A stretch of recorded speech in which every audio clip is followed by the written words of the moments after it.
Bulletin, the Comfort Anoche Teaching Hospital expected to resume full operations this morning following the suspension of a 4-day strike by health personnel. We've got details of these and many more. Please stay with us.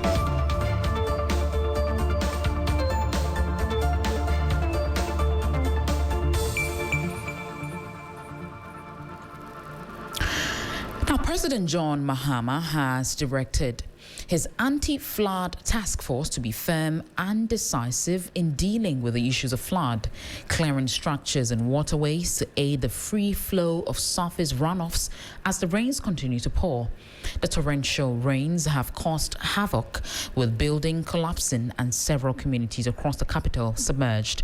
Speaking shortly after arriving from a state visit to Belarus, John Mahama is urging citizens to rally support for government as they work towards solving the perennial challenges.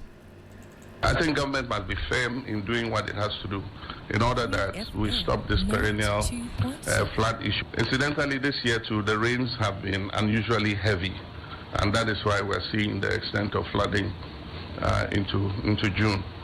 And so I've directed a task force, NADMO and all the others, to do a presentation to us. We're going to identify all the restricted waterways. And when they have done that, I'm giving the directive that they should go ahead and do what they have to do.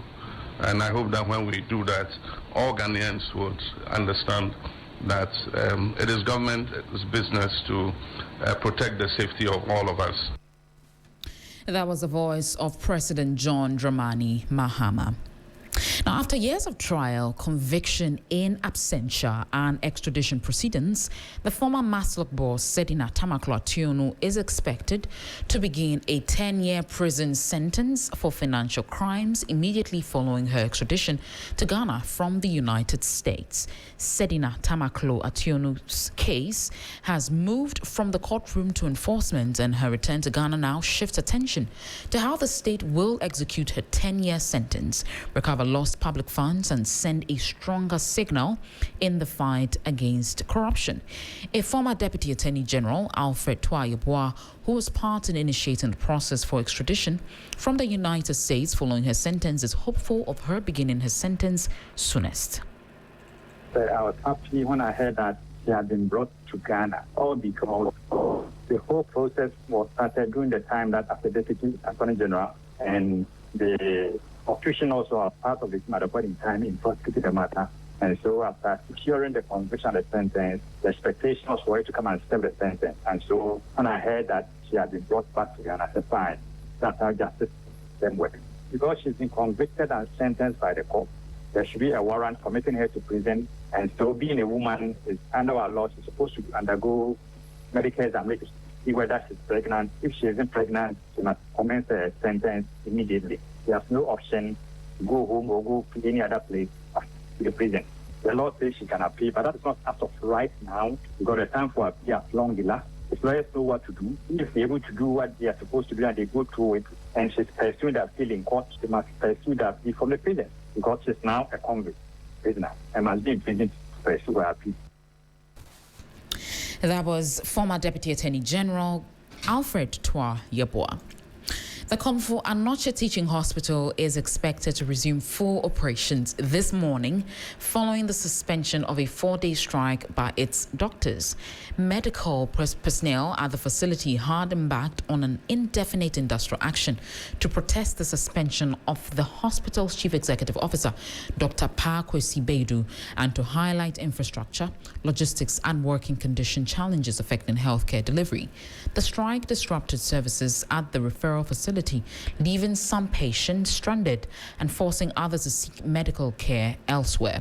The doctors have since suspended the action after what they described as fruitful engagements with stakeholders, including the intervention of the Asante Hene Otumfuo Osei Tutu II. Ibrahim Abubakar reports. But we'll bring you that in our subsequent bulletins. Now, between 2023 and 2026, Ghana recorded more than 20 major boat and canoe accidents, resulting in nearly 80 deaths. Many of these tragedies occurred on the Volta Lake and other inland waterways, with investigations repeatedly pointing to overloading The absence of life jackets and poor safety enforcement as major causes.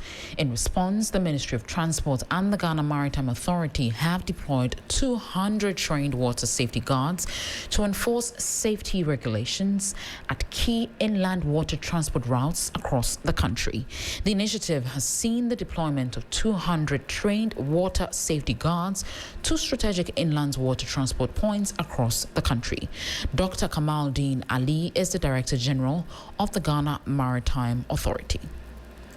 For far too long, our inland waterways has been a source of anxiety with accidents that are otherwise preventable largely. As a regulatory body, the Ghana Maritime Authority is changing its narrative, recognizing that true safety of our people is paramount, and that if we do that, we are able to ensure the total development of this country. That was the Director General of the Ghana Maritime Authority, Dr. Kamaldeen Ali. Now, some members of the Timber Product Retailers Association in Techiman have burned a forestry checkpoint. According to them, their action is to express their displeasure over what they describe as the unlawful collection of monies at some unauthorized checkpoints in the northern sector. According to representatives of the Timber Product Retailers Association in Techiman, they are subjected to systematic extortion despite possessing legally verified documentation for their shipments. Traders warn that if the situation remains unresolved after 2 weeks, the community could face further unrest.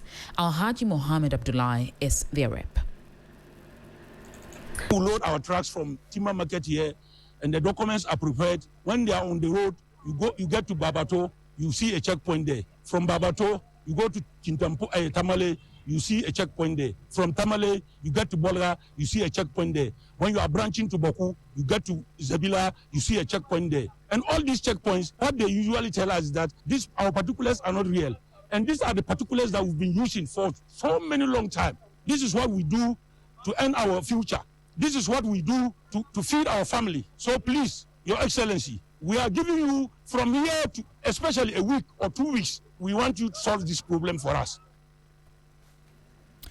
That is Alhaji Mohammed Abdullahi. He is a rep for the Timber Product Retailers Association in Techiman. Before we head out, we take you to Parliament because the minority has accused the Sports Ministry of screening supporters in Ghana for sponsorship to attend the 2026 FIFA World Cup, despite a presidential directive to prioritize Ghanaians residing in the tournament's host countries. First Deputy Minority Whip has also alleged the majority MPs have been allocated 2 slots each for supporters and is demanding an urgent briefing from the sports minister on preparations for the tournament. Meanwhile, the minority has condemned what it describes as increasing heavy-handedness by security agencies' actions they deem as undermining freedom of expression in the country. The minister responsible for youth and sports did not brief Parliament on anything. We don't know the preparation.